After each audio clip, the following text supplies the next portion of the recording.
Welcome to our episode 10 of Tech Manitoba video series Connected. In this episode, we are going to work with photos and images. We'll take a look at downloading pictures to your computer from a flash drive, a CD, and your email account, cropping them and editing them to a Word document. The word photo is used to describe an image captured with a camera. It's short for photograph. Basically, the word image generally refers to a representation of an object, person, or scenery, and it can include a drawing, a painting, a photo, or a picture. So how do you get photos into your computer? You can transfer photos onto your computer using a flash drive. You can use a compact disc. You can connect your camera directly. You can copy photos from the internet if they're freely available, or someone might email you a photo and you can download it onto your computer. If you have pictures on a flash drive and would like to have them on your computer, you insert the flash drive into the front slots of your CPU. A window should automatically pop up. This window shows you what is on this drive. If it doesn't open, click on the little yellow file on your taskbar. This is the File Explorer button. Looking at the left pane, you see that the E drive is highlighted. To the right, it shows all of the photos or files on this flash drive. Here, it's important to be able to adjust the view, how you view the images. On the tabs at the top, one is called View. In the Layout section, you see many options. Hover over each one and you can see a preview of the view. Choose the one you like best. I prefer large icons personally. You can change these at any time if you change your mind about the view you need. You can see there are 5 images on the flash drive. Notice that the Bernedoodle, Labradoodle, and Beach are all photos. They were taken with a camera. So we want to save these 5 images onto our computer and logically in the folder called Pictures. The easiest way is to click on them and drag them into the folder. Let's do one, and then I'll show you how to do many at a time.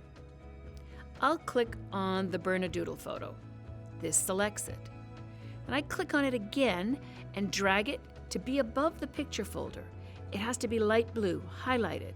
Only then do I let go. To copy more than one, you click on one image to select it, then hold down Control and don't let go. Click on the others you want. Once they're all selected, let go. Click once more on any of the icons and drag them carefully to the picture folder. You're copying them all at once. Notice they're still on the E drive, the flash drive. They didn't move off of the flash drive. Check if they're in the Pictures folder. Open it and make sure before removing your flash drive. A note on this: before removing your flash drive, you need to be sure it's safe. On the taskbar in the bottom right-hand corner is an up arrow that shows hidden icons. There is a tiny picture of a flash drive. Click it and look for the icon to eject flash drive. When it's safe, your computer will send you a message.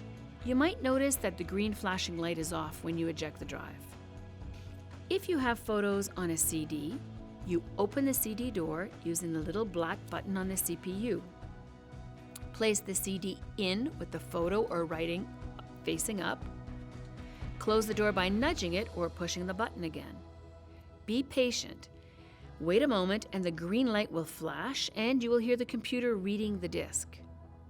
Once more, a window will pop up with the D drive highlighted in the left pane. This is the drive that reads CDs. The right side of the window has a folder. Double-click to open it.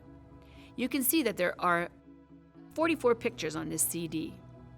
I'm going to right-click on the first file and choose Open With. I'll choose Microsoft Office 2010 because that's what we have on our computer. We want to see the photos as icons, so go to the View tab, choose Large Icons, and now we have an idea of what each photo is. This takes a moment to load because the computer requires more space to display the photos. I want this photo on my computer. If you right-click the image, you get the option to copy. Choose Copy. Now open the Picture folder and anywhere on an empty white space, right-click. This time, left-click to choose the option Paste. This pastes the photo in this folder. Once you've copied the photos you need onto your computer, you eject the disk by pushing the black button to open the door. Every camera is different when it comes to uploading photos to your computer. Most connect with a USB cord, either directly from the camera or from a card reader. If you follow the instructions on your camera, the process will be similar to using a flash drive. My camera has a cord that connects it with a USB that I plug into a port on the CPU. A window pops up, and I choose the photos from the folder that I want to copy onto my computer. You can copy images from the internet onto your computer. It's usually okay to copy or save an image from the internet if it is for educational or personal use. You do need to state the source of the image. Open Microsoft Edge. In the search bar, I'm going to search for an image of a poodle.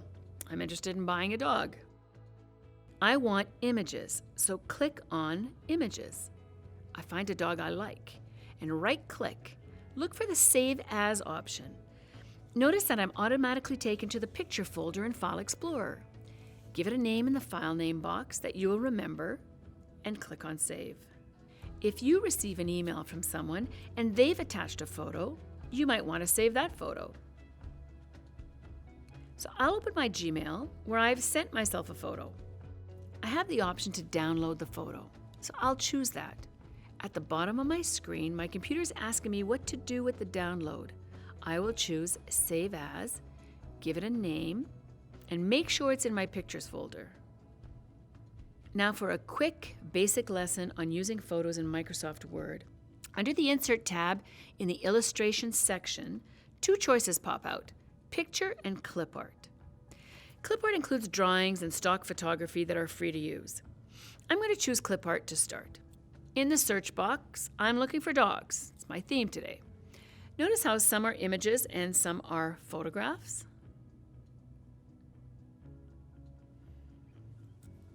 Once I click on an image, I can resize it using these circles. Notice when you hover over them, they become arrows. These are resizing arrows. When you click and hold down your mouse, you can reduce or enlarge the image. It will only stop when you let go. But just a hint here. Always choose a corner arrow. This resizes the image proportionately. Look, if I choose a side one, it makes the image tall or skinny. If I choose a bottom one, it shortens it and messes it up. A very important concept to understand is how to work with images. If I am clicked on the image, I have selected it. You see the lines and dots around it. You also see a Picture Tool tab at the top in pink. This gives you all of the options you have to work with a picture. If I click away on a white space, notice how the dog is not selected and the Picture Tool tab has disappeared. Watch. Selected, not selected. This dog has no border around him, no frame. If I wanted one, I can choose one from a preset variety of them. Under the section As Picture Styles, you'll see some nice options. Once you have a frame you like, maybe you want to change the color of the border. The choices are pretty intuitive. Just try some and see how they work. You can never mess anything up on the Picture toolbar. In the Adjust section is Reset Picture. Clicking this makes your picture go back to its original self. If you notice the tiny green circle on top of the image, this is used to rotate. Click and hold it down and let go when you have your dog where you want it. Maybe we don't want someone in the picture. In this case, I'd like to crop the dog's tail. Click on the Crop button. Now, thick black lines appear around my selection border. I'm going to rest my cursor on the right-hand side until it becomes a black T. Now, clicking and holding the mouse down, I will crop off his tail. When you click away, the dog has no tail. To undo this, remember, Control Z. There is so much that you can do with photos that it is impossible to capture it all in a short video. These are the basics to start you off. Have fun, and once you're comfortable with these skills, search out more web pages and videos that explain more complex features. This is the last episode of basic computer training that Tech Manitoba has produced to help recipients of Computers for Schools desktop personal computers.